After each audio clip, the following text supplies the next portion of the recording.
what the fuck are you doing here? I don't know, man. Who sent you the link? I'm here, but it's the 2-year anniversary episode. It is 2 years. Which is why I wasn't there in the beginning. Why was I not told about this? We did tell you. What are you talking about? If the NFL was just training camp and then the season would end, there'd be no season, it'd just be training camp every year. Trent Taylor would be the J.R. Rice of that. That's exactly the point I was going to make. Carson Wentz is washed. Sam Ellinger, he's the future. He's so much better. I watched all the Colts practices. I flew up there to watch, and all I'm saying is Sam Ellinger, this guy looks like he's goddamn Michael Vick, pre-puppy killing. I can honestly watch that. Like, if you just turn it on for like 2 hours, I can watch the fucking Hard Knocks intro song for just 2 hours. Like, I'd be content with that. I appreciate anyone who listens to this. Not a whole lot of people at this moment, at least, but to everyone who does, I definitely appreciate you. And hopefully we continue to do this every single week, and we'll be here for 3, 4, I don't know, keep going on. I'm 5, 6, 7, 8, 9, 10 50. I think that's the goal. 50 years. 50 starts here. Hey, what is up, ladies and gentlemen? Welcome back to the Muffed Podcast. As always, my name is Boaz, and I'm joined by Lameter. And just Lameter. Yeah, no, who else? Like, who else would I mention? I don't even know who I would mention. Howdy, folks. We're back on Zoom. Fuck it. Back in the OG days, I'm saying, but it's kind of a new location for me though. I mean, people have seen this location. It's kind of where we've done the last couple of weeks, but downstairs location, the meters in the OG location, the garage. You're sinking. No, I'm not thinking. I'm messing with the table. It could go up and down. It's pretty cool. New table. But Lameter, I feel like, I don't know. I just get this feeling that someone else should be here. Like, it's just like, it should, like, it just seems a little empty. There's like, I don't know. Chris. No, definitely not. I don't know. I don't know who could it possibly be. I'm not really sure. I don't know who it could be. I don't know. The person who's supposed to be like a cue for is really not like taking this cue that well. Anytime shit. Now. There we go. There we go. Whoa. Aaron, what's good? Hey. Aaron, what are you doing here? Aaron, what the fuck are you doing here? I don't know, man. Who sent you the link? I'm here, but it's the 2-year anniversary episode. It is 2 years. Which is why I wasn't there in the beginning. Why was I not told about this? We did tell you. What are you talking about? This is such a shit intro. No, this is like, it's kind of 2 years, but like not really, because like we don't have like that first year. We like there was a lot of skipping around and stuff like that. But this last previous year though was our first year of pretty much every single week. Actually, not pretty much every single week we had an episode. There was no week where we had no episodes, and there was a few weeks where we had 2 episodes. When we did the gauntlet for a while. So congrats. We made it work. We did make it work. So yeah, during the pandemic, everything. We still made it work, episode every week. Midnight recording sessions. We did it even last week, but yeah. We're just gonna kind of go over what's going on. Maybe we'll try to follow a little bit of the structure that we did 2 years ago and last year. Kind of just do the anniversary special, like kind of talking points and stuff like that. But let's start off with just our usual. As always. Actually, no. Let's first get intro into the song. Let's get into the song. There you go. Oh yeah, let's get muffed, baby. All the ladies, put your hands in the air. As always, let's start off our episodes with our highlights of the week. Lameter, I know you have a very important highlight of the week, so let's start off with you. Let's go, Lameter. We've been informed. It's very important. Very important. Football is starting. Both footballs are starting. American and the OG soccer. Real football. Soccer. Premier League starts tomorrow, folks. Get hyped. I'm doing my first ever Premier League fantasy. So Lameter, who's in your team? We're drafting tonight. We were supposed to draft this morning, but someone couldn't make it, so we moved it to tonight at 10:30. So my team. PSG's in the Premier League, right? No, they're not. You're thinking of the Super League. Are they? Yeah, no. Lameter, pick Matty Cash. Huh? Premier League's UK, huh? That's Britain. Pick Matty Cash. Aaron, I was actually thinking about Matty Cash. I'm not even joking. Oh, bargain get. Aston Villa. Yeah. Fuck Jack Grealish. Is that your favorite player now? Snake. Yeah, him and is it Tyson Mings or Tyrone Mings? Tyrone Mings. Yes. Of course. I like who could forget? In FIFA. Yeah. Preseason kind of starts. So who's the Christian McCaffrey of the Premier League for fantasy? That would have to be Kevin De Bruyne. Everyone knows, yeah. Plays for Manchester City. He's their best player. Big dog is absolutely insane. So Lemeter, who are you targeting? I don't know where are you at in your draft? Do you know which pick you have? I don't know. I'll find out. I don't even know how this works. I'm gonna watch a YouTube video 20 minutes before the draft. I mean, I would assume goals probably give you points. That would be like that would be my. If your goalkeeper doesn't allow any goals, that's called a clean sheet. That gives you. So like a defense, yeah. So I mean, that's like defense in fantasy football, same thing. Okay, so is that it? You're you can, I guess, inform us of your Lemeter if you want. Maybe you can I don't know, record it. I don't know. Maybe I'll make a graphic about it. I'll make a graphic. Maybe. I don't know. Lemeter, we still need a graphic for 20 or top 15 quarterback list. Where has that been? My bad. I've been okay. I've been charged by Canada $10. God damn. That's it. Oh, did you forgot to cancel? Yeah. Lemeter, do you have anything else? Yes, I do. D'Angelo Ball is the greatest basketball player of all time. Oh yeah, that's true. Putting on a clinic in the summer league. Why hasn't he been signed? Also, Cade Cunningham's a bust. So he's a bust. No, have you seen I watched a few of those Hornets games just because I was like curious, like is he like really that good? And you can hear LeVar, like he's not bad, but it's so quiet you can hear LeVar Ball chirping, like he chirps all the other players and he's like yelling at like Jello to like hustle more and like grab the boards and play defense and shit. It's like damn, like fucking LeVar Ball. Telling him to play defense here. No, for sure. No, LeVar Ball is like the baseball dad or like whatever, like any of those like kids sports where like the dad's like way too involved. He's that, but at the professional levels. Like I put a little respect on that. Real talk, we give LeVar Ball all this shit. No, I just said respect. I said respect. No. I'm not saying it's just you, but like the entire like media and everybody give him all this shit. But he's actually a great dad if you think about it. I mean, you got all three of his kids. Jello is kind of a little bit. He supports them no matter what. You know, I think it's a good dad. Good on LeVar. No, I mean he does it in an unorthodox way, but yeah, no, I agree. Wait a minute, I just realized something. Lemeter's the LeVar stan. You want to know why? Why? Give me a second. Lonzo doesn't really matter, but how about LiAngelo, LaMelo, LeVar, Lemeter? Wow. Is Lemeter the missing what was it? Dicky was the missing ball brother. Dicky Ball. Yeah, do you remember that commercial? Yeah, I do remember that. Yeah, that skit. Is Lemeter the fifth ball brother? I think so. I guess the skill kind of did it ran out after the first three, and then like he already shoots like rookie year Lonzo. So whoa. Aaron, I'm sorry. That was uncalled for. Hey, I play defense like him too. That's true. There we go. There it is. Hey, Lemeter, I'm down. Let me know when I'm recruited to your basketball team. Oh yes. Aaron, open invite. We got to take down this guy Boaz. I mean, my other teammate is now. He's right now, I believe, in Kansas City, and then he's gonna be in Arizona. You can have Chris. So like, I'll give you Chris for free. No, what the fuck? I don't want Chris. I think it's only fair Aaron comes to my team. I'm missing a player. Nah, man. No, thank you. Hey, Lemeter gave me that $10 signing bonus, you know. So all right, I'll up it, Aaron. 15 for me. 20. I'm pretty easily bought, guys. So 30, I have no 35, integrity. 35. I have no integrity. Just want that to be done. I don't care about winning. I care about getting paid. Aaron, okay. I'm sorry, I'm broke, Aaron, but we could backload your deal. We could give you incentives, and we could give you more. Aaron, I'll give you 2 years, $35 with a player option for a third year. Ooh, I do like player options, you know. And a no trade clause.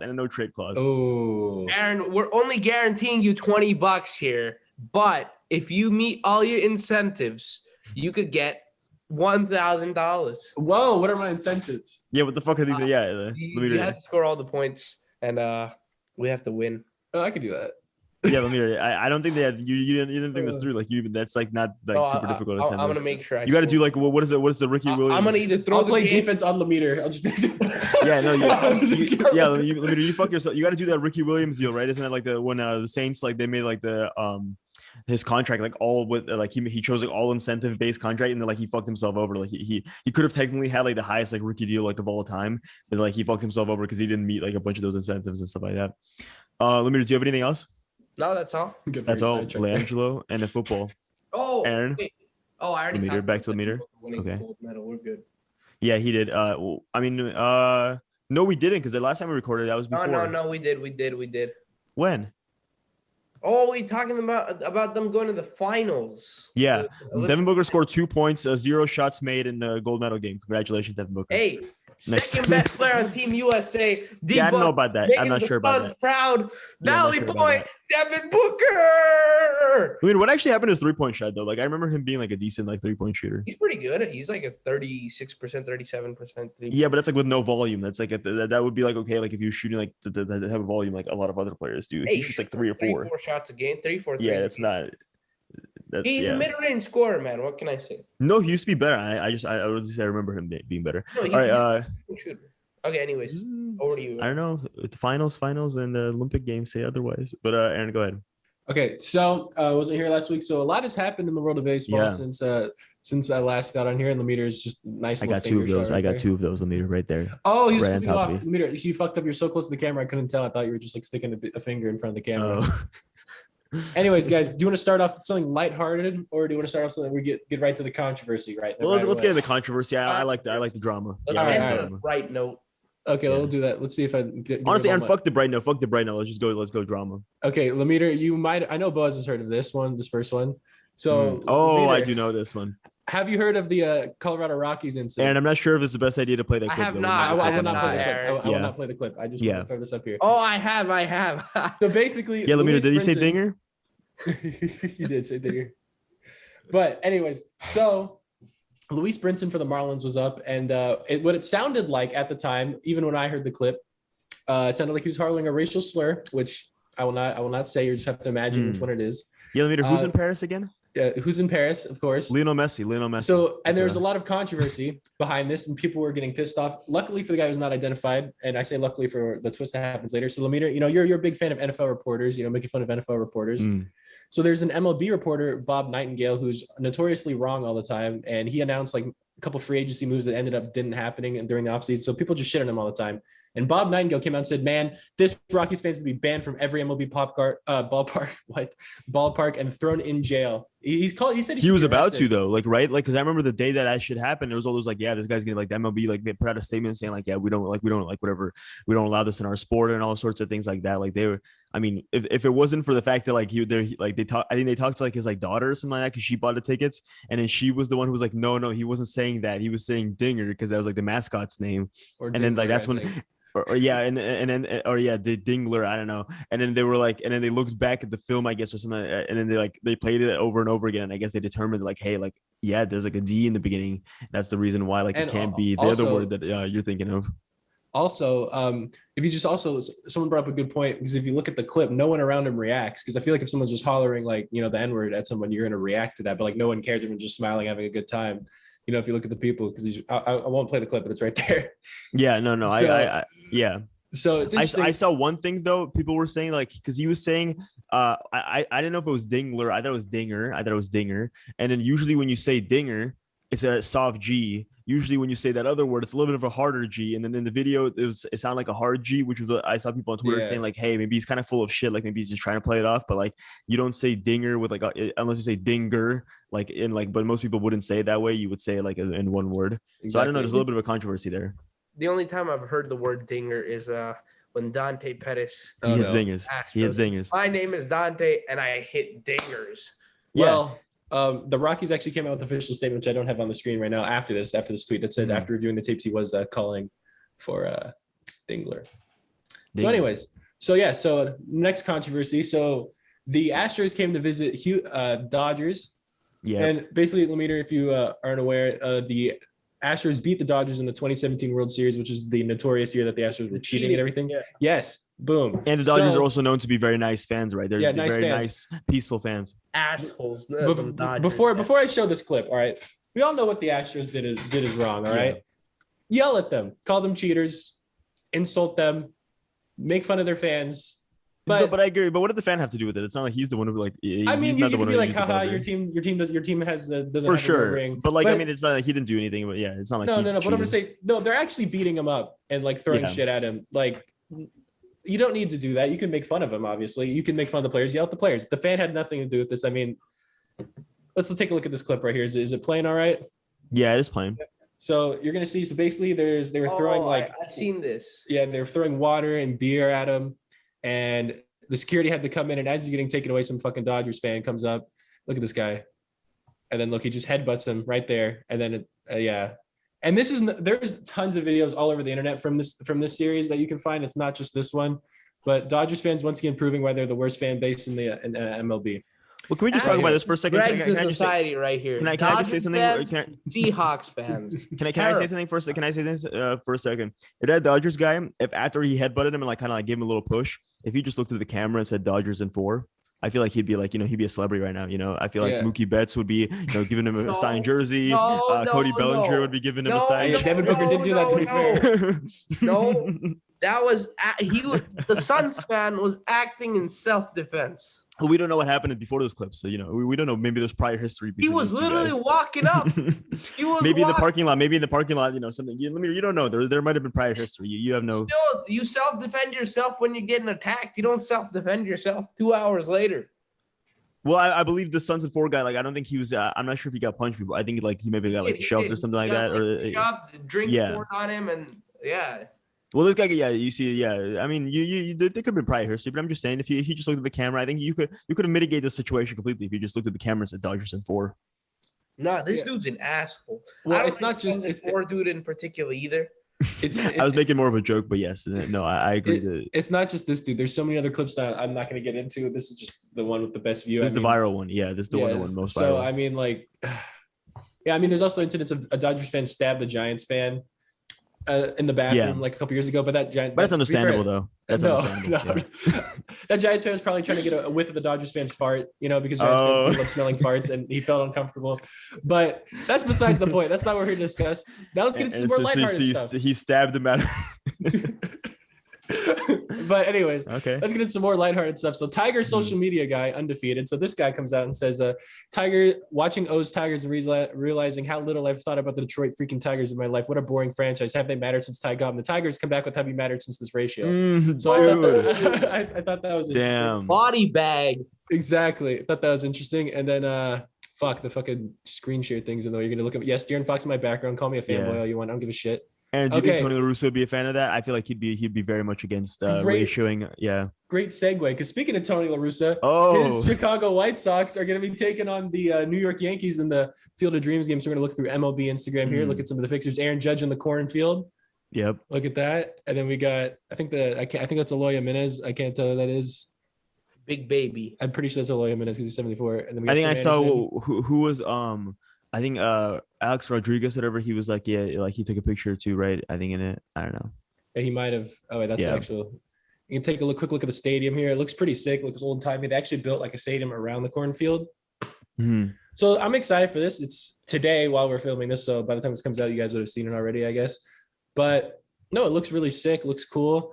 So you can't run into the cornfield, right? No, the cornfield's in the outfield. No, you can't run into the cornfield. I thought so too. Oh, that'd be cool because like you could just like stick your hand, like all you see is his hand sticking out and you catch the ball, whatever. That would be cool. But like, I guess you could theoretically home runs are in the cornfield, as you can see. Then whoa, how'd this get here? Well, the A's won 17-0 today. What? Oh, whoa. I don't know how that got there. Against who? The Cubs?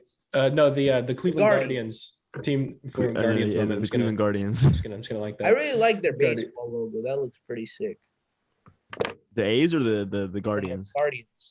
Well, they're still the Indians, but Yeah. Anyways, the Indians is just a C, isn't it? Yeah. Yeah, that's the Field of Dreams game. I'm excited for it. Should be great. I want to see if Tony La Russa, does something funny during the game. I think that'd be interesting. Dude, Tony La Russa probably so upset. He's like, this is bullshit. Why are we switching up the locations? Like, this is not like back in my day. We would never do this type of thing. And I couldn't agree more. With Tony La Russa. That's true. Tony Goetze. I bet you. Yeah, I bet you Tony La Russa had no problem with whatever that fan said. It doesn't matter if it was Dingler or the other one. They don't want to speak out about Tony. No, Tony La Russa, very nice guy. Yeah, no. Look up Tony La Russa calling Kaepernick. To look up Tony La Russa calling Kaepernick. His thoughts on Kaepernick. I denounced my previous statement. Tony La Russa, really nice guy. All right, my highlights of the week. Wait, I have just 2 more. Oh, you have one more. Sorry, go ahead. Okay, go ahead. Sorry. So, Chris Davis, Oakland A's legend, back with the A's. He's re-signed. I did say he was coming back to the Bay. That's what I meant. But technically he's in Las Vegas right now because he signed a minor league contract. But because he's waiting for the A's when they move there, right? Bad. He's waiting for the A's to he's just like, guys, I'll meet you in Vegas next year, and then he's just gonna and left. Oh, come on. What? I'm just kidding, guys. Come on. My playbook. I respect that. Aaron. I'm just kidding, guys. Anyways, that Squidward Chris meme, Davis. That Squidward one. Guys, I'm just kidding. Come on. In solidarity with Aaron. Thank you. Okay, come on, guys. Let's do that. Guys. All right, shit. I guess this is now just a monologue. So okay. Fuck. I was gonna. Sorry, I cut up for monologue. But anyways, I was getting into my deep political conspiracy theories. Sorry. Okay. I'm just gonna wrap this up real quick. Yeah. Chris Davis wasn't the same once after he got injured 2019. Got traded for Elvis Andrus, who's now somehow played better than him this year. Got cut by the Rangers. Chris Davis is next year. He's gonna come back. A's 2022 World Series run. Chris Davis. Prime Chris Davis form, calling it right now. And the other Chris Davis, formerly of the Baltimore Orioles, Chris Davis, not to be confused with Chris Davis. We're talking about Chris Davis. Chris Davis with a C, Chris Davis with a K. I mean, pronounce it sounds differently. It sounds different. The one that went like hitless, or was that? Yes. Yeah. No, that's the guy. Lemeter. Knowledge right now. Look at that. Dude.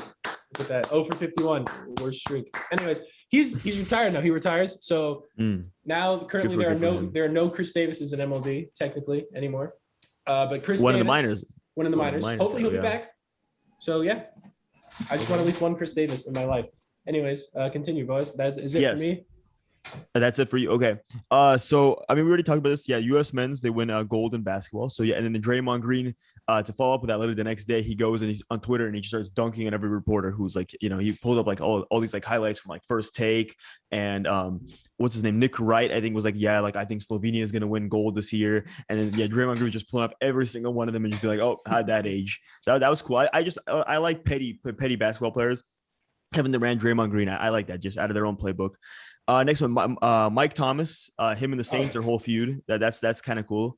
I mean, it's interesting to see. I don't think anything's gonna happen because they were saying like, oh, like apparently like him and Sean Payne had like dinner together. So it sounds like I guess it's patched over. But like what Mike Thomas seemed to be insinuating was that they rushed him back for playoffs, like that he was still injured and he wanted to take a surgery earlier. But like during the playoffs, but like they were like, no, we want you back because they thought Drew Brees like this. I mean, they knew there was gonna be Drew Brees last year, and they're like, oh, our best chances of Mike Thomas plays. So then like, and then the Saints, apparently there was like a report that they're disappointed that he's taking a surgery so late. And he's like, yeah, what the fuck? You guys are disappointed I'm taking the surgery so late when you're the ones who told me to do it later. Like I could have done it earlier, but you guys wanted me to come back. So I mean, I stand with Mike Thomas now. That's kind of a little bit of like a two-sided, kind of fucked him over there. The next one is Lemeter and I kind of talked about this before. It was a little bit alluded. We didn't know if this was official, but go Messi, PSG. But I've been practicing this. Oh wait, he actually went to PSG? He is. Yeah. He signed. Let me practice this. Paris Saint-Germain, right? That's correct. Yeah. I need to practice my. I can't say the American way. Keep talking about PSG. I'll be right back. Paris Saint-Germain. Yeah. Do not change the subject. I will not change the subject. I will not say change. Yeah. So. Allez Paris. Yeah. PSG. Croissant. Yeah. Croissant. Allez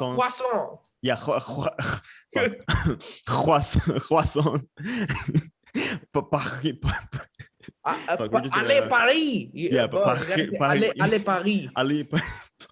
I'll have time as now a new PSG fan. Of course, I'll have a little bit of time to practice that. You have to get their away jersey though, Boaz. That thread looks absolutely. I have seen it right. I have seen the jerseys look kind of cool, but they have Mbappe. Pink one. The pink one. Oh, I know the blue ones are the regulars, right? Hold up. Hey, go ahead. You have screen share. Go ahead. Yeah. There we go. Oh, look at Aaron. I guess he's a real Aaron. Can you pronounce that right there? Paris Saint-Germain. Nice. Yeah. But look, I got the PSG pants right here. Oh. Aaron, I fuck with that.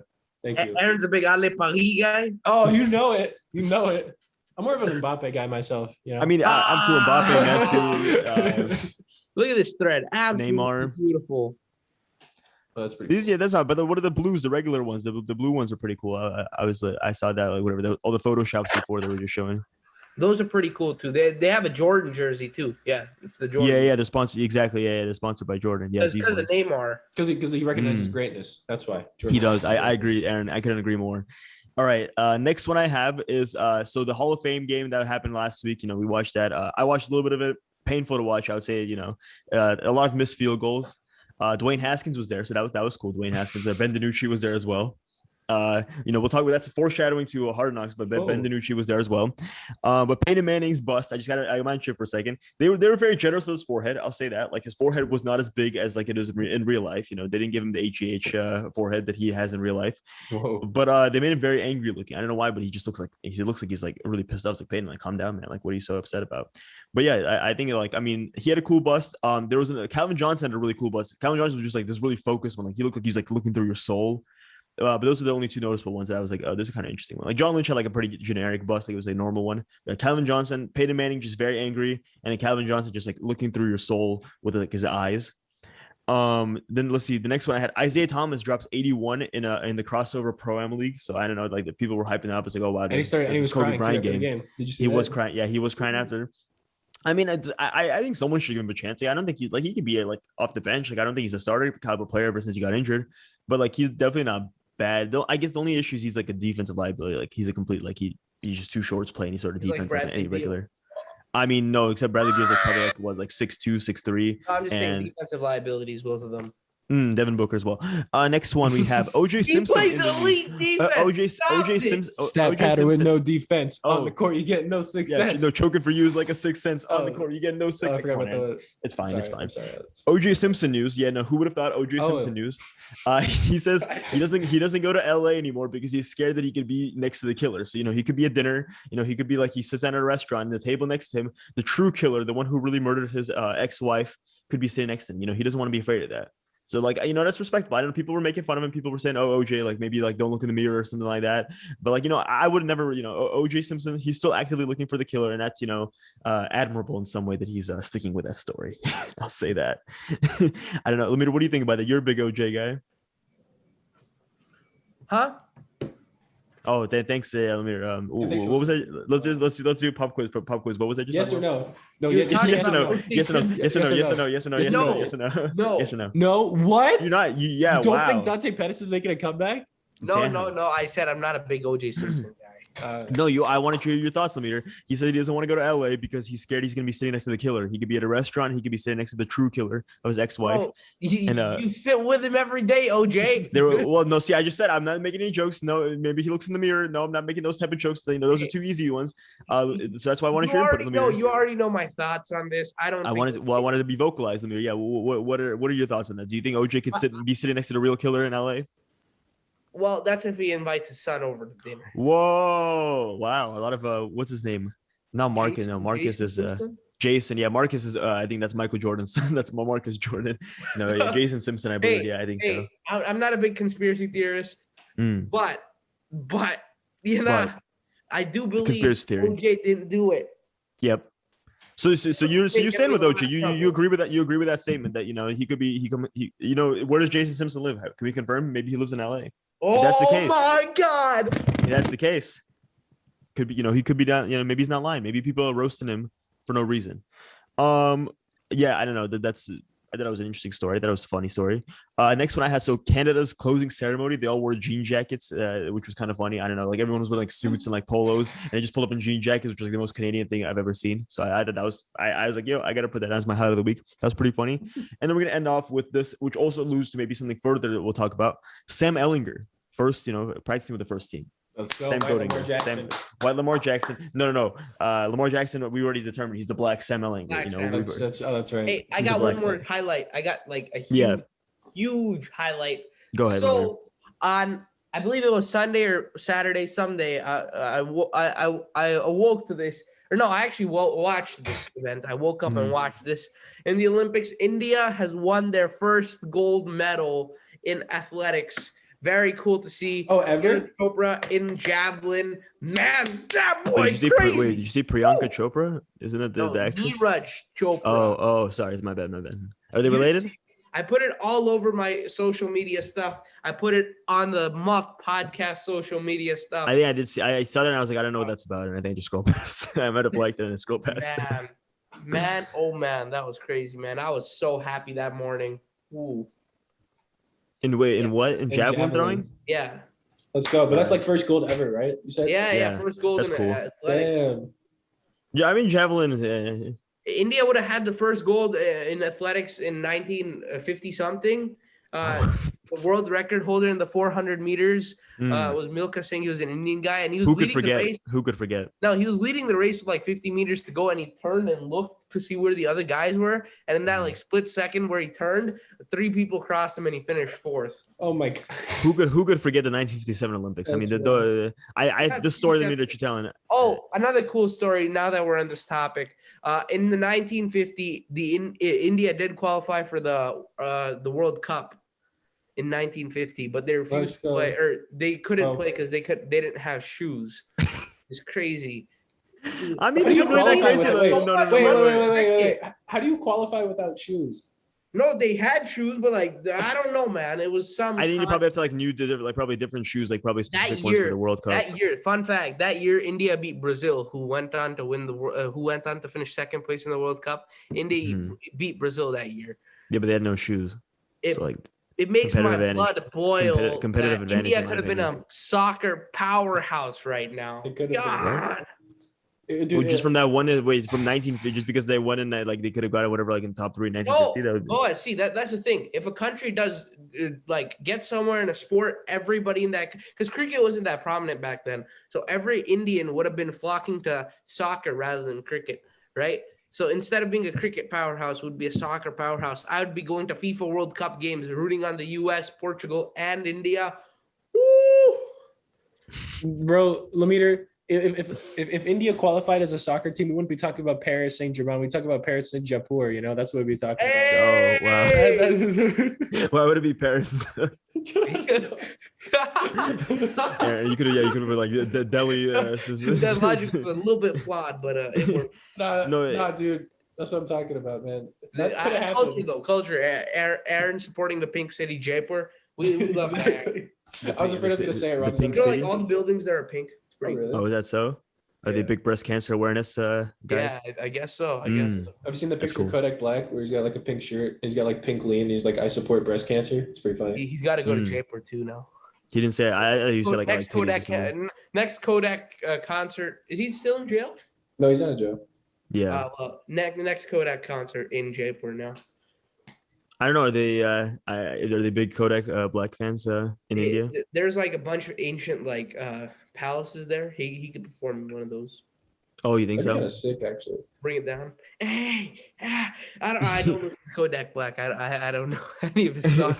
I can't help it either. Yeah, we've done our gauntlet rap. Yeah, I don't know either. Okay. You didn't even listen to A$AP Rocky, bro. Yeah, I can't name a single A$AP Rocky song. That's not as soon as possible, Rocky. Yeah, I can't name a single as soon as possible. Yeah, I spend my time drinking. See, I can't. I don't know. I don't. You heard that song in my car like 10 times. Yeah, but do you realize I don't like half the time? Like I don't pay attention though. Like, no, I like pointed this one out to you like multiple times. I know, but like, do you see the same thing? Like I can't. Like okay, ask me another like let's do the fill in the blank lyric, and I promise you I won't get it. I'm gonna try my hardest. I'm gonna actually try my hardest. Passionate.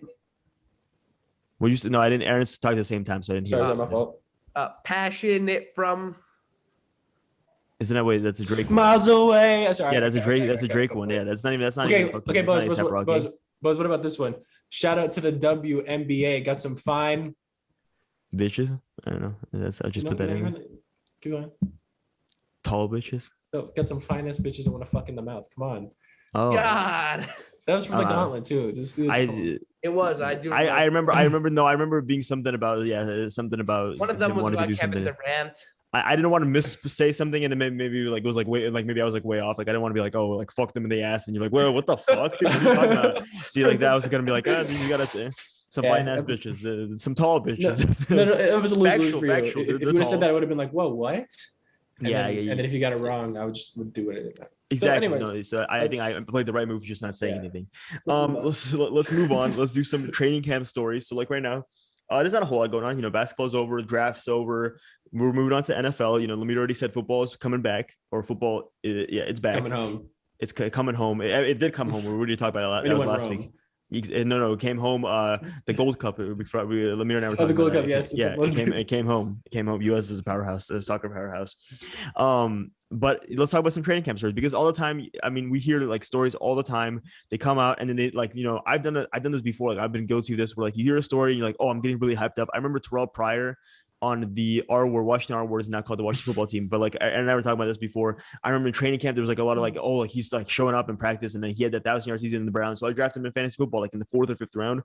Ended up being a huge bust. Should not have believed those rumors, but that happens all the time. There's always these rumors. And I would be honest with you, like 90% of them turn out to be completely full of shit. Like Trent Taylor every year with the 49ers, every year was having a standout season. With the Bengals now. He's doing it with the Bengals. He is doing it with it. And I'm going to put nothing on it until I see him in the actual season, like doing something, because I've seen too many of those like articles about that. If the NFL was just training camp and then the season would end, there'd be no season, it'd just be training camp every year. Trent Taylor would be the J.R. Rice of that. Like, no, that's exactly the point I was going to make. Yeah, you're right. I agree. So the first one I had is a little bit interesting, and I believe you liked him originally. Like N'Keal Harry, you're a big N'Keal Harry guy like, in the beginning, but N'Keal Harry apparently is balling out in Patriots training camp. Like they're saying that he's playing very well. It's contrary to the rumors before, where like there was rumors he might get traded. And now it sounds like, they want to keep him. He's playing very well. He's got a little bit of a connection with Cam now. I don't know what his connection with Mac Jones is. We'll see that tonight, actually, because the preseason game is tonight. But yeah, apparently, yes. Yeah, I might watch it. I think 4, maybe. Yes, that's going to. I'm going to watch a Field of Dreams game, and then I'll probably. That's probably, yeah. That's probably the move to do. Who the fuck wants to watch preseason Mac Jones, dude? But, yeah, so what do you guys think? Do you guys you put any merit to that? Do you think N'Keal Harry might bounce back? He'll have his bounce back year. He'll finally show why he deserves to be picked over who to get picked? AJ Brown, DK Metcalf, Terry McLaurin. Well, let me say this. As the N'Keal Harry guy on the podcast, which is the ticket's not paid out for me. This doesn't mean anything. I don't think this means shit at all. I mean, I would love to see him do good because I feel like he has like the talent, like the physical ability. But I mean, I don't know. I'm not buying into the hype. I just don't buy into the hype in training camp. But I mean, there's sometimes, but I would say I would look at the situation. Like, let's say the Patriots had no other receiver. Like, let's say it's the same roster from last year, where like their best receivers like Jacoby Myers and stuff like that. Where okay, maybe he's playing well. Like maybe there's a role for him there. Like he's gonna be a starting receiver still. This is like, I mean, they signed whatever fucking Tyrell Williams, right? They signed Kendrick Bourne. They signed 2 tight ends to like Hunter Henry and Jonnu Smith. Like there's just too many like guys that they signed to like throw to now. They still have Jacoby Myers. The fact like I'm not even sure N'Keal Harry's like a 5th or 4th, like he could be like a 5th or 6th string like receiver on the team. So like even if he is playing very well, like how many fucking snaps is he really gonna get like in the regular season? So like I'm with you on that. Yeah. Lameter, what do you think? I believe this. I buy it. I think, let's go. One of us is doing it. I like that. I think N'Keal Harry is big. He's strong. I don't think he's fast, but I think he's got the talent, and I think he's finally putting it together. There's always that one player that busted his entire career, and all of a sudden he wants to come play. I think he's going to be good. You think he's going to be Corey Davis kind of did that. Corey Davis had like a bunch of shitty years, and then I think N'Keal Harry. But the difference is Corey Davis was like a starter this whole time. Like I don't think N'Keal Harry's starting this year. You think? Hey, they got a bunch of receivers. Who knows? Okay. Nelson Aguilar or N'Keal Harry? I'd personally think about starting N'Keal Harry.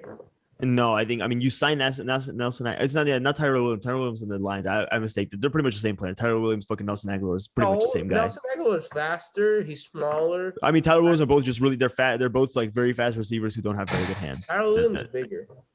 I don't know if it's by much. Like it's not like he's like 6'5" or something. But okay, that's interesting. I mean, we'll see tonight in the preseason game, and then we'll see maybe it happens. Next one, Denzel Mims. You're the one who brought this to me. Denzel Mims is having his Dante Pettis moment. He's falling down apparently the Jets depth chart.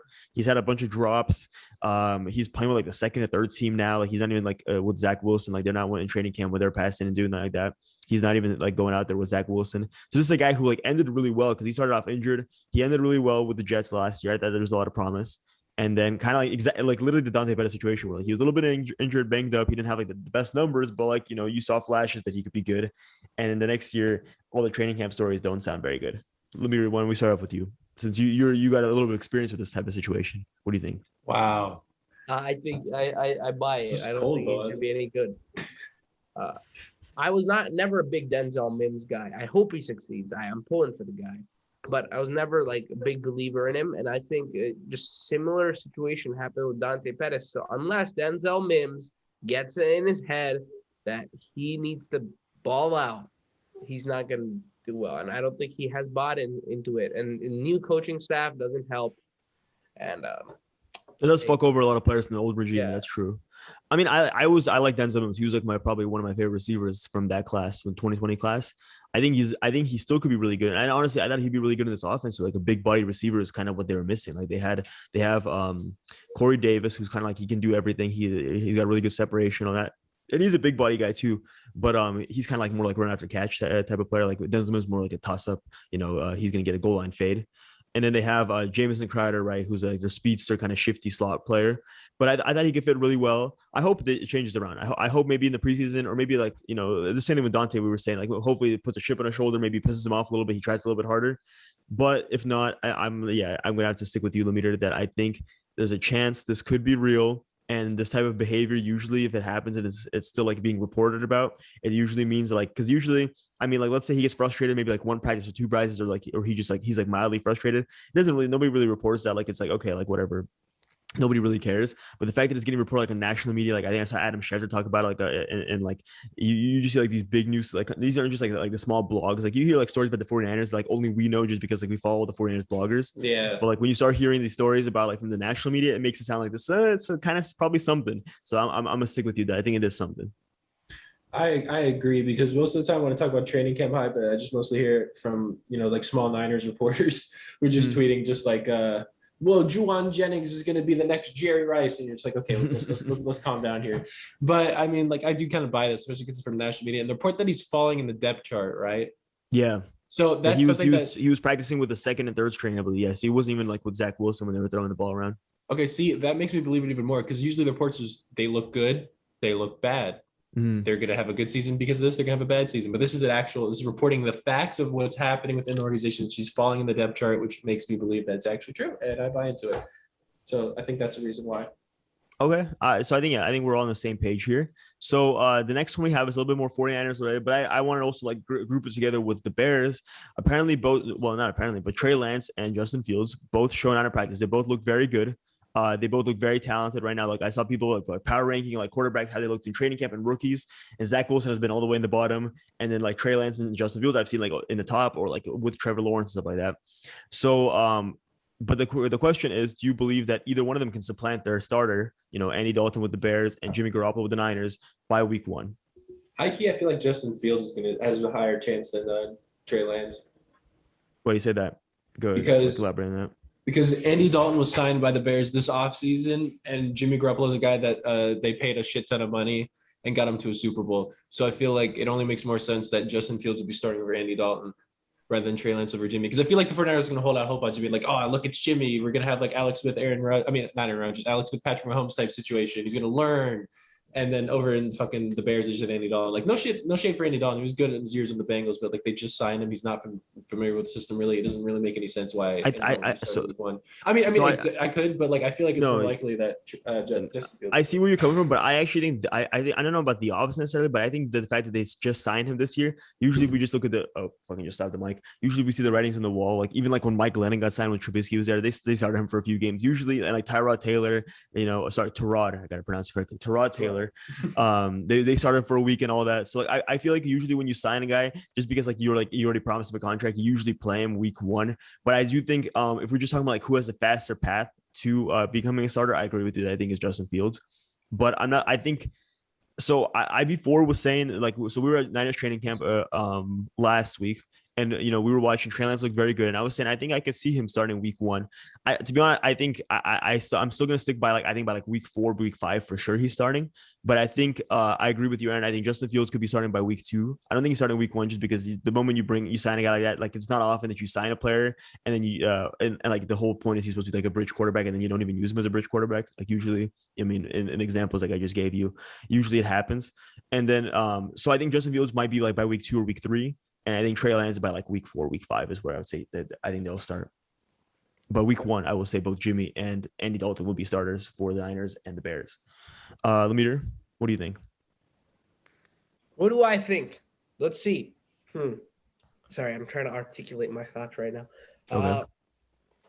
Right. I think, as Aaron said, Justin Fields does have a better shot to start. I think both of you said this. I agree with that. I think he's in a situation that gives him more that firstly, Andy Dalton's worse than Jimmy Garoppolo. Secondly, Andy Dalton isn't being paid anywhere close to Jimmy Garoppolo. Third thing, Andy Dalton doesn't have any connection to the starters of the Bears. There's no like connection there with Andy Dalton and the Bears. So it's easier to dump him off. And fourthly, Andy Dalton, I don't know what he's been doing in camp, but above 3 reasons.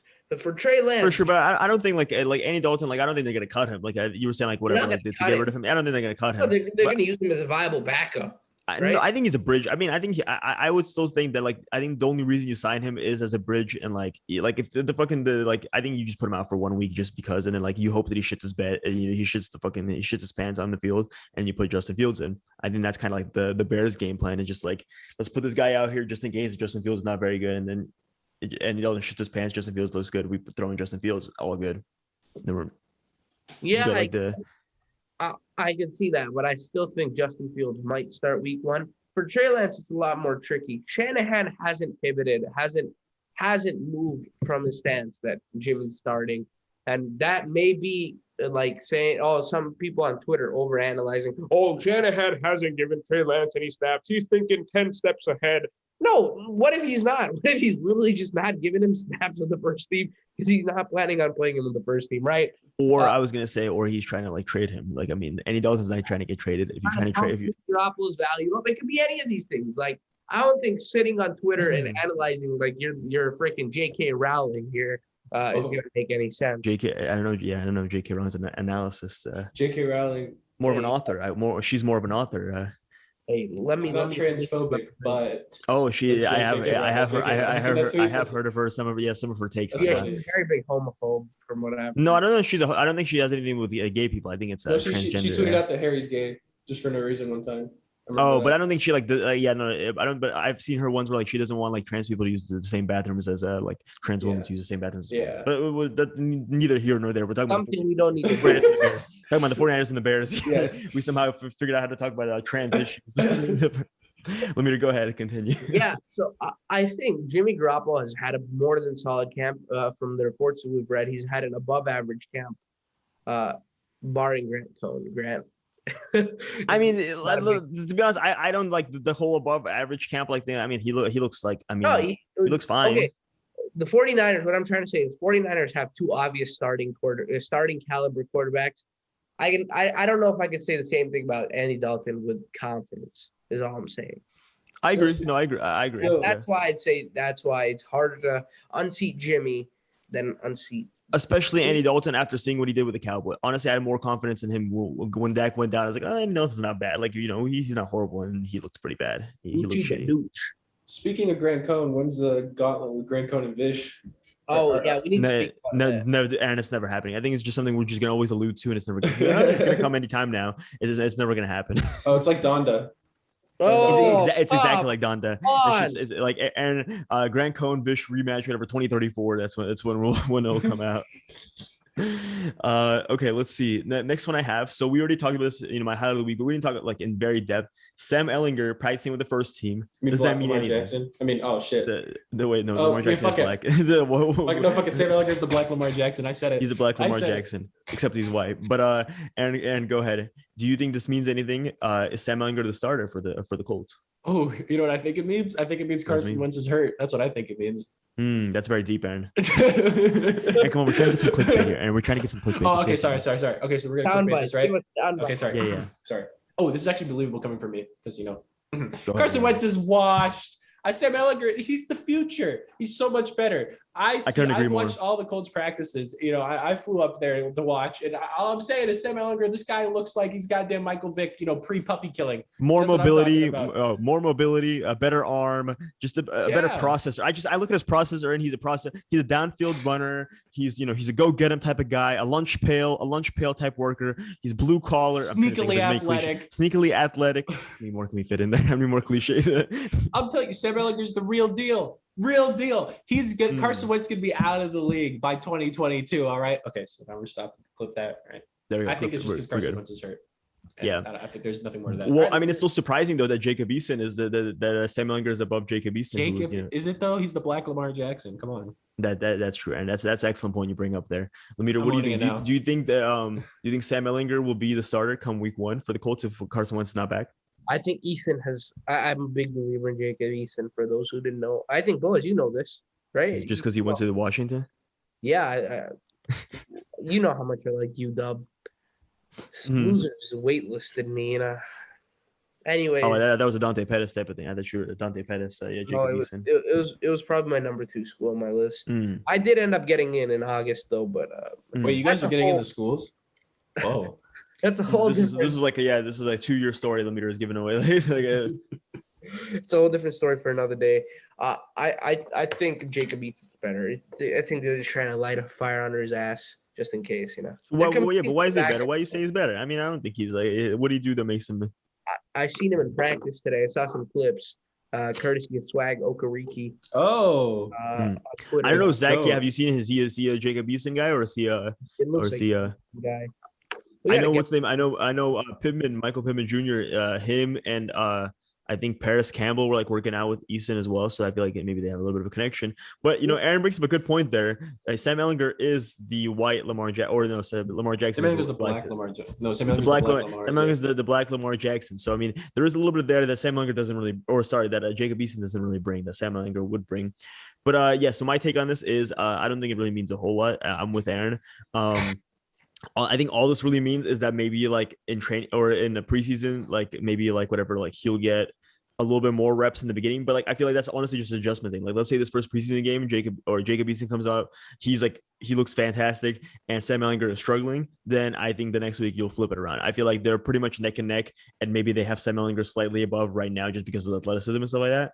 But like I think this is like they're just trying to figure out, like trying to gauge like, oh, let's see who's better, Sam Ehlinger or Jacob Eason. So that week 1 or for the however many weeks they have to play whatever one of those guys, they just got to play them. Or trade for Jimmy. Jimmy's available. I'm just gonna pump up Jimmy. He's a really fast release, really smart guy. The locker room loves him. Oh yeah, he runs. He's honestly Lamar Jackson. I mean, we're talking about Jimmy Garoppolo. If he's utilizing the read option, he's Lamar Jackson. I think Jimmy Garoppolo might be the black Lamar Jackson. He might be. So yeah, if you're listening to this, Texans, Colts, let's see, football team. Football team. Denver Broncos. If you guys like, if Drew Lock and I don't know Drew Lock, but if Bridgewater and Drew Lock aren't looking too good, Jimmy. Wait, I'm blanking. Who's the starter for the football team? It's Fitzmagic. Oh, that's why. And Taylor Heineke. Come on, I knew Taylor Godeke, but I was like, Taylor Godeke. It's definitely clear both of them. I mean, I don't know. Taylor Heineke throws like 1,000 times better spiral than Jimmy does. Taylor Heineke throws better spiral than Patrick Mahomes, the Russell Wilson. Taylor Heineke was this close from preventing Tom Brady from getting another Super Bowl. He was the closest out of all the teams that played the fucking Buccaneers. The closest one to winning was Taylor Heineke and the football team. The Packers are pretty damn close. Not as close as Taylor Heineke. Not as close as Taylor Heineke. Let's see. So next one. Honestly, Lemire turned into Pat McAfee just slobbing on Aaron Rodgers' nod. He is, dude. Lemire. And the thing is, it's hilarious though. Like just like looking back now, to like how much. Should I play the clip again? Yeah, fuck it, Aaron. Play the clip. Okay. Let me find it. Although we don't have a whole lot more time, Aaron. Honestly, actually, I can insert the clip. I'll insert the clip. Okay, cool. Rodgers takes games over, but like, this season? He's not as good as he used to be. Like, but I mean, you can be like Aaron Jones carried him sometimes. Like at times, Aaron Rodgers would be making horrendous plays. You have to admit it. Like, some games, but I got it. Let's go a little bit quicker now because Aaron, you got to go. You want to watch the baseball game. Jamar Chase, he's not getting separation. He's not winning jump balls. All the things he used to do in college. Separation. I mean, he wasn't like. He was just a lot faster than everyone else. But he was a crazy jump ball receiver. Aaron, is this something to be concerned about?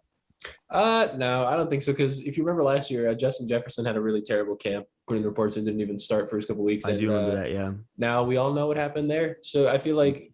I don't know if it's going to be the same situation, but I wouldn't be worried at all. If I'm a Bengals fan, I'm just like, whatever, it's fine. I mean, Joe Burrow's going to have like 2 seconds to throw the ball anyway, so she could be running slants. So, I mean. No, I agree that but Aaron, I think that what you just said is a really good segue. So I agree, but I think Jamar Chase, we're a little bit overreacted. It's been like 2 weeks of training camp.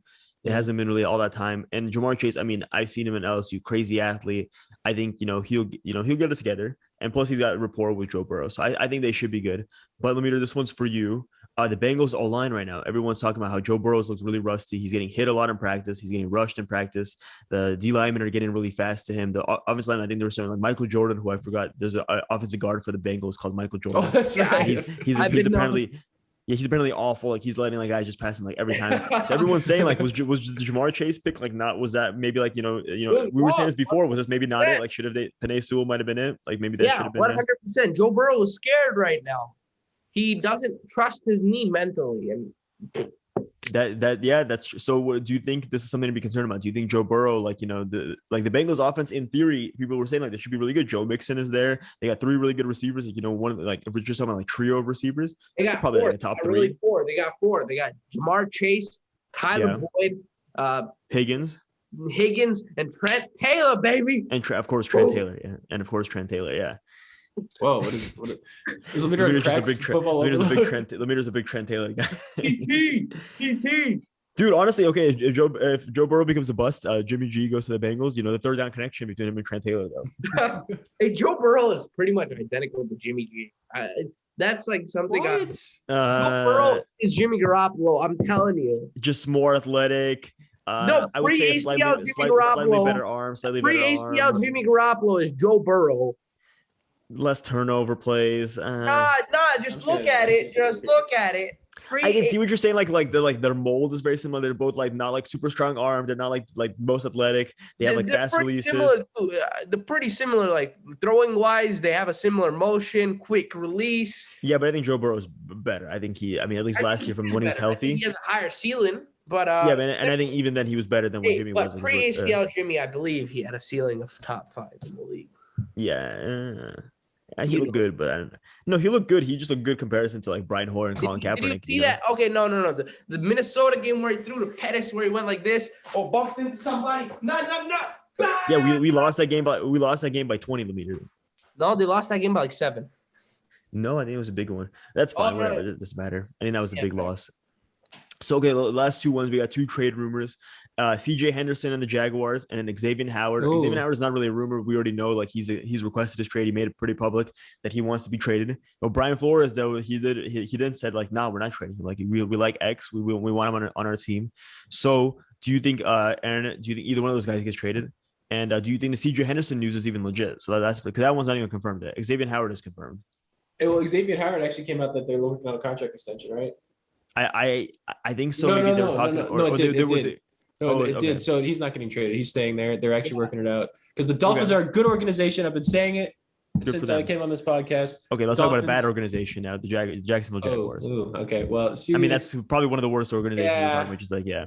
I mean, I don't really know. I haven't followed the situation. It's the first time. CJ Henderson he's the guy. 2020 they drafted him. He's a cornerback out of Florida. Oh yeah, I know that, but I actually didn't even hear that he wanted to be traded. So apparently, I don't know if he wants to be traded, but apparently he's in the trade block. Like the Jaguars are shipping him, or like they're shopping him around to other teams.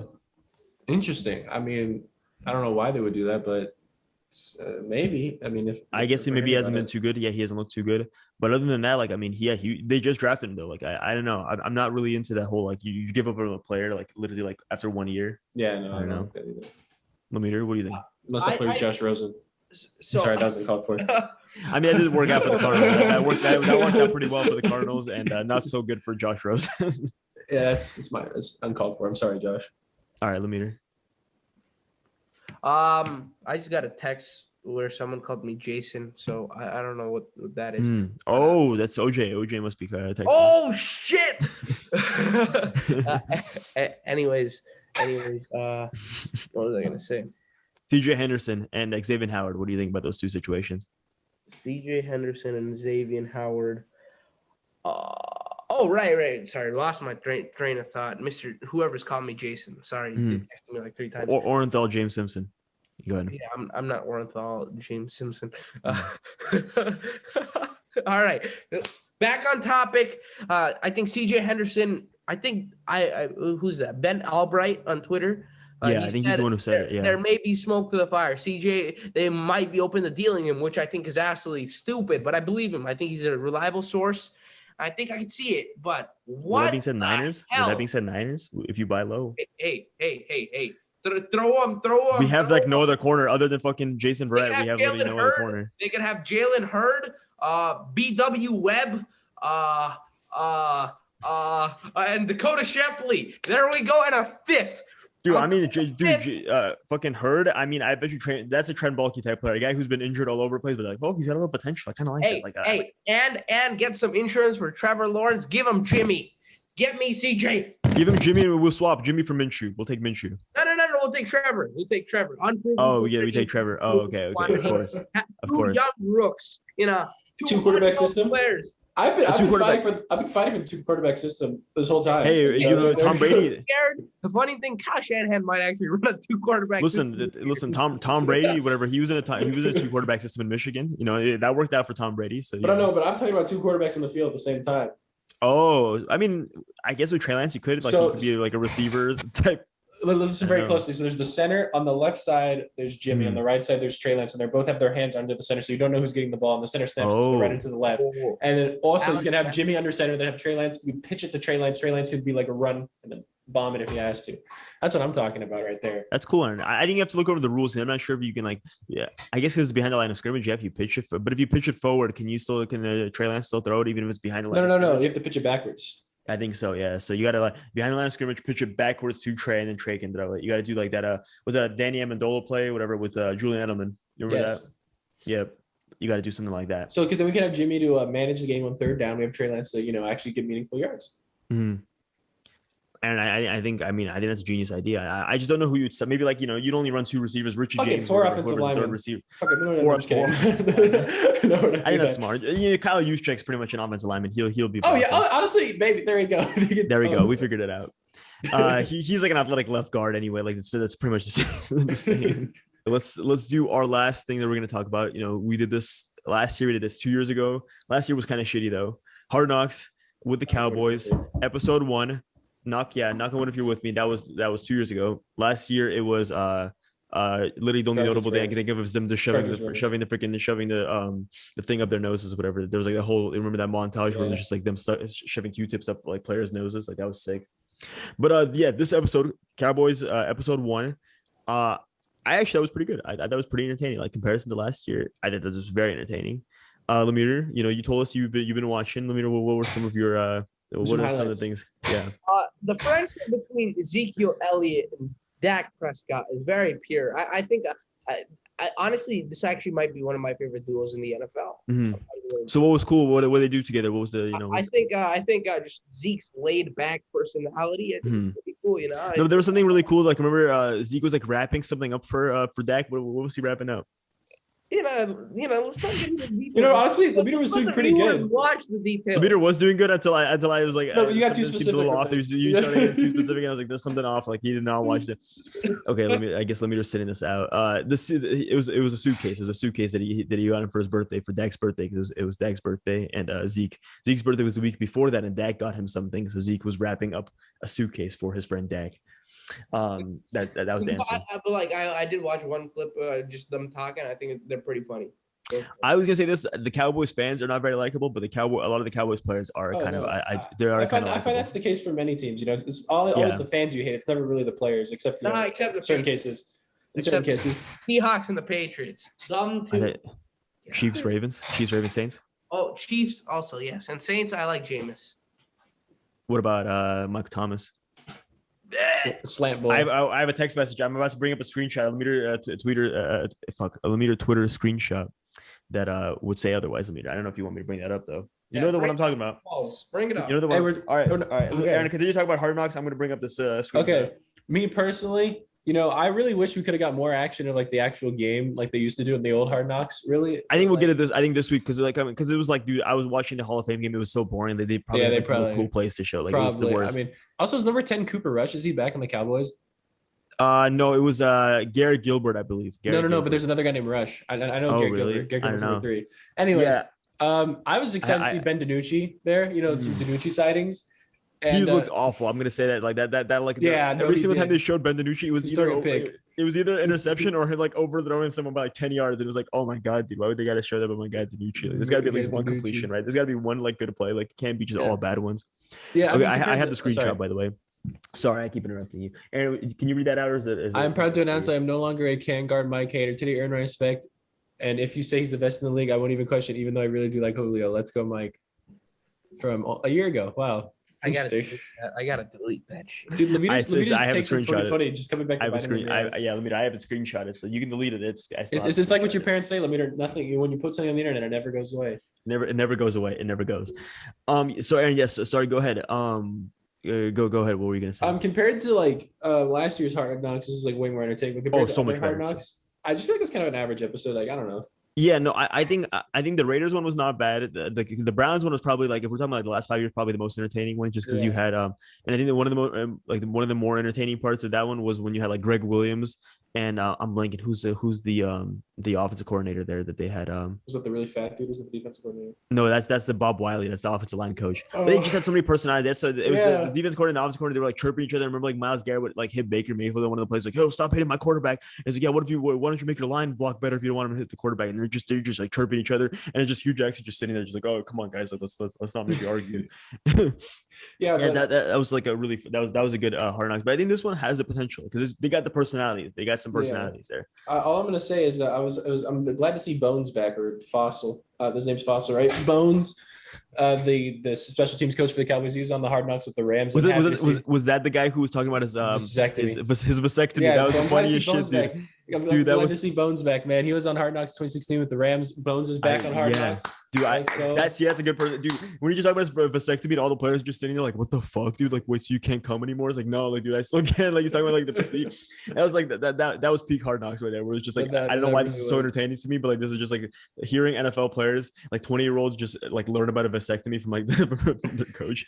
I don't know why that's like it was very funny. And I just want to say Dak Prescott also, he's like, it was cool to see him like fighting for all the reps he could get. That was interesting to me. It really proves, Carson Wentz isn't doing that. We bring it back. Lemeter's not the only one that can bring it back. You're not the only one. I like that. I bring it back. I like that, Aaron. Anyways, I was gonna say, Aaron, did you like his he had a scar fetish? Like the first clip of it, just like looking at scars. Like, yeah, I love scars. I love how much it just makes me feel better. Like to look at these scars, whatever. And it's like I got one on my face and I have this on my leg, and it's like, dude, it's kind of weird. Like, what the fuck, dude? It's like, all right, Dak, like you kind of getting a little heavy, like kind of getting a little weird, man. Getting in a weird territory.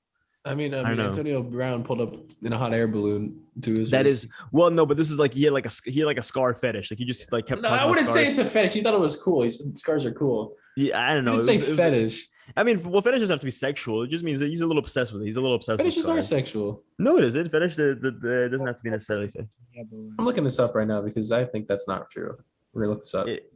Look it up. Look it up. I mean, as you do, I'll talk about Jerry Jones. So Jerry Jones eating his breakfast sandwich, and you saw that. I looked up fetish first. Yeah, the first noun, a form of sexual desire, and there's more. So there you go, bro. I'm telling you, it's used in other. I mean, you can use it in other ways other than just like. It doesn't necessarily have to be sexual. An intimate object worshipped for its supposed magical powers. Yeah, it's just something you're like obsessed with. I don't. It's just something like it's like a thing or like a concept that you're obsessed with. Right. Like I don't think it necessarily. Anyways, Jerry Jones. If we're talking about his fetish, Jerry Jones, his fetish, not sexual though. He's eating his breakfast sandwich, and then did you see how much salt he put in that shit? That's the only thing I could see. Like he's talking to a speaker, then he literally eats his breakfast sandwich. He pulls that fucking salt and just like shakes just a shit ton on there. As again, like Jerry, fuck man, I'm trying. Like he said he wanted to die for a Super Bowl. Like fuck, he's trying to kill himself, dude. With the amount of sodium he was eating. Yeah, I consume a lot of sodium too. Me and Jerry, we're the same. The if Carson Wentz turns out to be good, Carson Wentz has an MVP year this year. Yeah, that's eating extra sodium. Eat a lot of sodium. You can eat your whatever. What do you have? He like a McGriddle or some shit like that. Yeah, I don't know. I feel like he's egg McMuffin. I'm honestly happy that we saw him eating that because I feel like he was too rich to be eating that for breakfast. But that was funny. That was one, and another one, Mojo moment. Aaron, do you know what the fuck the Mojo moment is? Yeah, what the fuck's a Mojo? Yeah, what's a Mojo moment? Mojo, they kind of explained it, but like not really at all. Yeah, it was like he was like, yeah, it's like where like he just makes up like scenarios, and they all have to like run onto the field like right away and just fucking like I don't know, play it out. I don't know, that was kind of funny.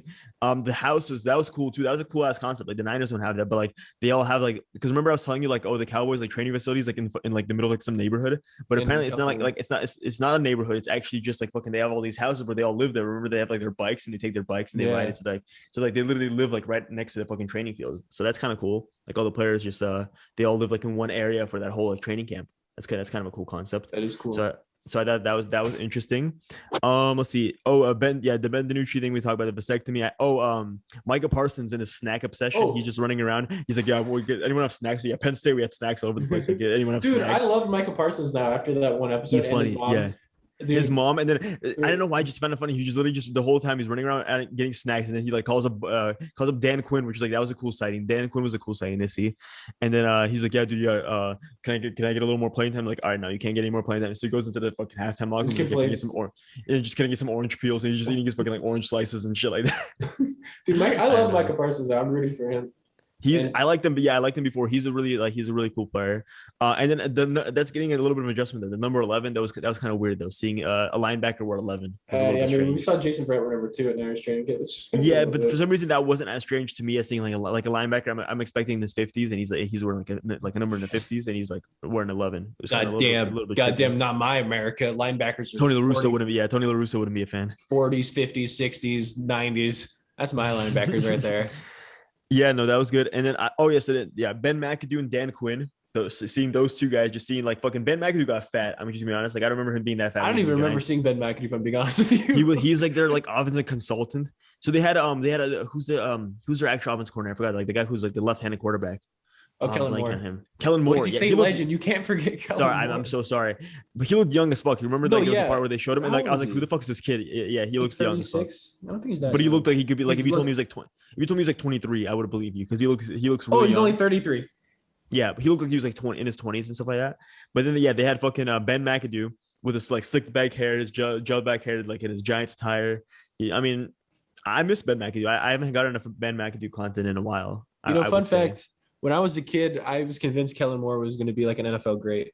Because I watched Boise State games. Like, dude, can't wait for Kellen Moore to be in the NFL. He was for a little bit. He was. Yeah, he was. Now he's the coach, offensive coordinator for the Cowboys. I blame the Lions for ruining Kellen Moore. He would have been better than Tom Brady, because I was so hyped for Kellen Moore. Dude, yeah. But no, yeah. So yeah, Ben McAdoo, Dan Quinn swearing, that was kind of cool too. Just like watching like football and just hearing the swear was not getting bleeped out. I miss that sort of feeling. That's a. And then just the thing is the Hard Knocks opening theme song, like when you just see like that montage. That's like that fucking felt amazing. Like honestly, I haven't been in that football mood in a while, and then you hear that fucking opening montage. You're right back into it. You're right, dude. Football is here. Like I just feel football is right there. Yeah, no, I was not hyped for football at all. Like in like the middle of the summer, like I wasn't even paying attention like news or anything. But then all of a sudden, I just hear that fucking do, and I'm just like, I fucking just want to run through the wall. And then you see like something like they're like pushing pads around. It's just like random shit, and it's like, dude, it's like this is holy shit. This is fucking amazing. I'm all the way ready now. I'm all the way ready. I can honestly watch that. Like if you just turn it on for like 2 hours, I can watch the fucking Hard Knocks like intro song for just 2 hours. Like I'd be content with that. And then the last thing is, I'm interested to see. Usually they have like a fringe player. Like they usually have like a guy who like might be getting cut, and like remember the Browns guy. Exactly. Yeah. Remember the Browns guy, the tight end with the gems. Devin Kajus. Yeah. Exactly. Who else? The Rams. The Rams. They had the dude with the toothpicks. Remember that one linebacker who always ran around with a toothpick last year? Oh, I kind of do. I don't remember his name, but his corner. Oh, he's on the team though. Hill. Yeah, I think he's.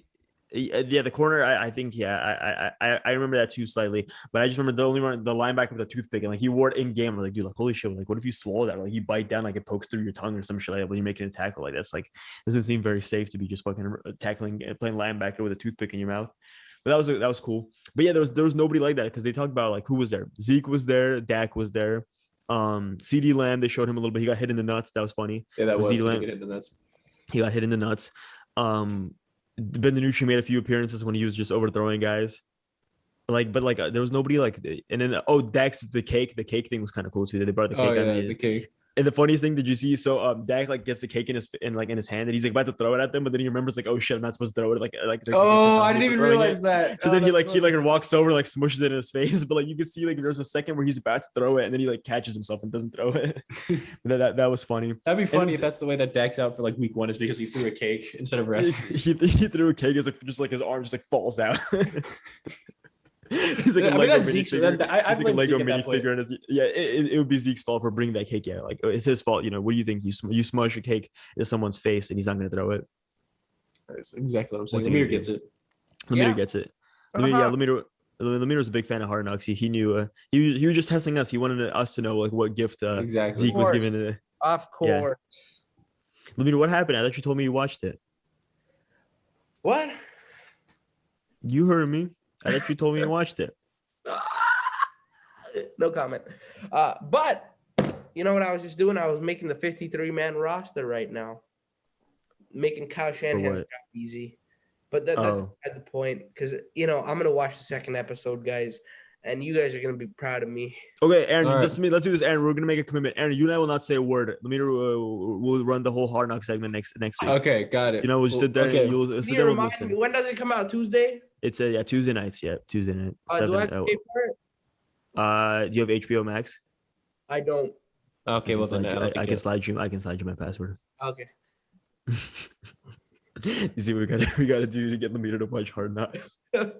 Lemire, I'm being serious. And you and I are not saying a word. We're taking a vow of silence for that Hard Knocks segment. Even if he doesn't watch it, we'll just sit here, awkward silence. It'll be awkward silence, and Lemire will pretend. Yeah, Lemire will try to like he's gonna try to his best way to try to like bullshit. Maybe we'll give him like talking points, or we'll give a few talking points. And just like somehow maneuver through them, like maneuver through the talking points. If he doesn't watch it, it's just gonna be awkward, and we're not. And we're gonna let him go for 10 minutes, and if.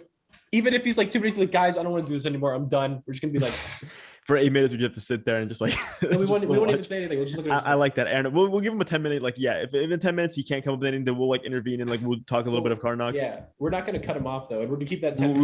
We won't. Yeah, so 10 minutes. Just a straight Lemire monologue about Hard Knocks for 10 minutes. And if he doesn't watch it and he can't get through the 10 minutes, it's his fault that there's gonna be a weird moment in the podcast. So we're putting. I'm not cutting it. Yeah, I'm not cutting it. I agree, Aaron. I like that. But yes, let's do pack of the week. Aaron, you want to? We've done this whole tradition now that you tell a story while I go get the pack of the week because I forgot it again. Aaron, go ahead. Tell your story. So here's a story all about how my life got turned upside down. I don't remember you know the Fresh Prince of Bel-Air intro, Lemire? I do know the Fresh Prince of Bel-Air. Yeah, I've watched a couple episodes. No, but like, do you know the intro? I was doing the intro. This is a story all about. Let's take a second. Just sit right there, and I'll tell you how I became the Fresh Prince of Bel-Air. There we go. That's it. Go ahead. Fuck. Okay. All right. So here's a story about Boaz. Me and Boaz in freshman year. So for those of you watching, I told my mom that Boaz is a drug dealer when we were in high school, and so she didn't realize. So basically, I would tell about my mom that Boaz sold vapes to kindergartners. And I don't know, but like it started off with like, yeah, Boaz deals drugs because I thought it was funny just for my mom to think Boaz is a drug dealer. Eventually, I think at one point I said Boaz murdered someone, and like I'm not supposed to tell anyone or something like that. And then eventually the point she's like, is this Boaz kid really that bad? And I was like, I don't know. So yeah, I was talking about how I told my mom you're a drug dealer. Yeah, no, I heard the first part of my headphones disconnected, but I mean, yeah. And you remember that, right? I heard you say that I sold vapes, which was the very kid-friendly version of what I think you told your mom. No, I did. I said you sold vapes to kindergartners. Oh, is that so? I thought you a certain drug with that starts with the letter C. And crack. I was gonna say no. I got to that. No, because concrete. What I would tell my mom is the lies would get more ridiculous each time she'd ask about you. So I'd be like, oh yeah, I went from like, you know, so you selling weed on the side, make a couple bucks, to like you selling crack to like the faculty at Fremont. So there's like a whole conspiracy. Like this is like I'm selling to the staff, like the fucking. Yeah, exactly. Okay, so at what point did your mom was like, this is bullshit? Like, this probably around the vapes to kindergartners part, but I think that's maybe, I don't know if I think she might have believed that. I don't know. So the staff, me selling crack to the staff was like, that was believable, but like the vapes. No. I mean like the vapes to kindergartners was one point. I think she got suspicious around there, but once I said you're selling crack, I feel like she's like, okay, like I don't really. Well, yeah. Well, I mean, little does she know. Yeah, I had all the teachers hooked on my shit. All right, let's do this. You guys want to make your picks? Dak Prescott. Good call, Aaron. Let's go with I'll say this. Okay, there's a guy who looking in the back. You're a big fan. Okay. Christian McCaffrey. All right, there you go. It's Josh Allen, huh? No, it's Hunter Renfrow. I do like Hunter. He was a big star of my. Aaron. Now here's a Seahawk that you like. You're a big fan of. Oh. You want to take a quick. A Seahawk that I'm a big fan. Is it? Yeah. Oh, it's Tyler Lockett, right? Oh, let's go. Tyler Lockett. He's always on my fantasy team too. Okay. Let's see another one. Oh, new ESPN anchor, Alex Smith. Oh no, Alex Smith. Oh yeah, that should have been my highlights. Aaron, another player. Wow, Aaron, the fact that you didn't pick him, Cam Newton. Bro, this is like a pack for me, dude. Are you kidding me? Oh, okay. Aaron, I don't know if you're a big fan of Ray Lewis. Yeah, I like Ray Lewis as a kid. I don't like people that kill. Yeah, as a player. Allegedly. Yeah, as a player. Yeah. Of course, who could forget BJ Goodson? Oh, I remember him. Oh, wow. Wow. Where'd you get that from? He's on the Browns. Hey, man, I took a wild guess. Okay. Danny Amendola. I don't know. Is he still even? Wait, was that the BJ Goodson that was on like the Raiders, or was that a different BJ Goodson? I don't know. I don't think there's multiple BJ Goodson. I believe there's only one BJ Goodson. No, but I'm telling you, there's some. I'm gonna look this up. Oh, this is a cool card. This is a cool card right here. And check this out. 2019 NCAA champions. Joe Burrow. Why does he have the football in his hands? It's weird for a linebacker. Oh, that is. We're bringing that back, and I thought you were done with that joke. Oh, but no, BJ Goodson, the guy on the Giants. He's on the Giants. That's what it was. It was the Raiders. Oh yeah, he was. Okay, let's do this. Let me do this. A player who you don't like very much, and Aaron, you definitely don't like. I've heard you say a lot of bad things about him. Frank Clark. Steelers. Oh, Chase Claypool. Fuck that guy. Yeah, Chase Claypool. Fuck that guy. I knew Aaron would get it. Aaron hates Chase Claypool. Justin Fields. I think didn't we get Justin Fields before? I feel like maybe. Justin Fields sounds like a shortstop. Like whoa, like double Justin Fields. Fields. That's a Georgia Justin Fields, and I had an Ohio State Justin Fields as well. That's pretty sick. You had Ohio State Justin Fields. Yeah, Ohio State and Georgia Justin Fields. It's not Ohio. It's Ohio. And then De'Ami Brown. Oh wow. Hey, Lemire, what team does he play for? What team does he play for? The football team. Whoa. Oh, okay. The red. I heard R there. I heard RE. That's the future. The could be the Red Wolves. The Washington Red Wolves. Lemire was just talking about their next name that he thinks. Speculating into the future, boys. Okay. Yeah. So that was it. I mean, let's do a little bit of a thank you. Appreciate anyone who listens to this. Not a whole lot of people at this moment, at least, but to everyone who does, I definitely appreciate you. 2 years. It's not really. It doesn't feel like 2 years. It doesn't feel like that long. But at least the last year, it has went by really quickly, and it's been kind of fun every week just doing this. And hopefully we continue to do this every single week, and we'll be here for 3, 4. I don't know. We keep going on. I'm 5, 6, 7, 8, 9, 10, 50. I think that's the goal. 50 years. 50 starts here. And at 50, we'll do it will be a straight Lemire monologue. That whole episode will be a Lemire monologue, and I will just sit there.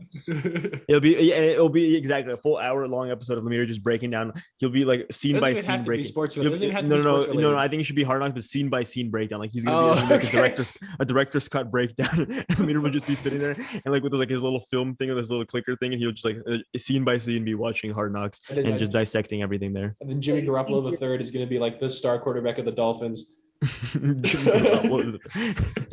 like that. I that's a future that I want to be a part of. Honestly, I'm down for that. I'm down for that as well.